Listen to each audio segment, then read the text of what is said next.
अस्सलाम वालेकुम वरहमतुल्लाहि वबरकातुहू। शुरू करती हूँ उस पाकज़ात के नाम से जिसके कब्ज़ा कुदरत में कुल कायनात की बादशाहत है। मोहतरम नाजरीन, आज हम बात करेंगे ख्वाब में बीज बोना यानी सीड्स के हवाले से। ताबीरें बताने से पहले आपसे रिक्वेस्ट करूंगी कि मेरे चैनल को सब्सक्राइब कर लें, साथ लगी घंटी के बटन पर क्लिक करें ताकि नई आने वाली हर वीडियो आपको जल्द मिल सके। आइए नाजरीन, बढ़ते हैं ताबीरों की जानिब। हज़रत इब्न सीरीन रहमतुल्लाह अलैह ने फरमाया है कि अगर कोई शख्स ख्वाब में देखे कि इसने बीज बोए और फिर जमा किए हैं तो दलील है कि मर्तबा और बुजुर्गी पाएगा, और अगर देखे कि जहाँ बोए हैं खाता है, इसकी ताबीर अव्वल से बेहतर है। और अगर कोई शख्स देखे कि बोए से कुछ हासिल नहीं हुआ या ना जाना कि इसका फल क्या है और ना इसके थोड़े और बहुत को जाना, तो गम और तकलीफ पर दलील है।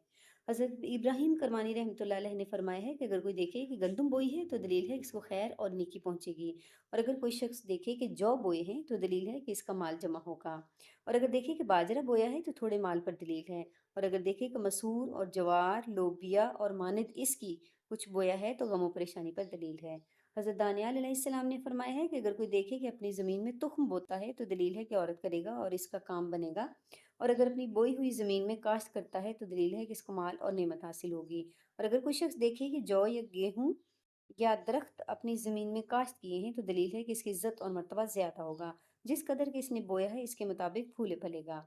नाज़रीन, हज़रत जाफ़र सादिक रहमतुल्लाह अलैह फरमाते हैं कि ख्वाब में तुख्म बोना 4 वजह पर है: मर्तबा और बुजुर्गी, फसाद, माल हराम, तिजारत में नफ़ा।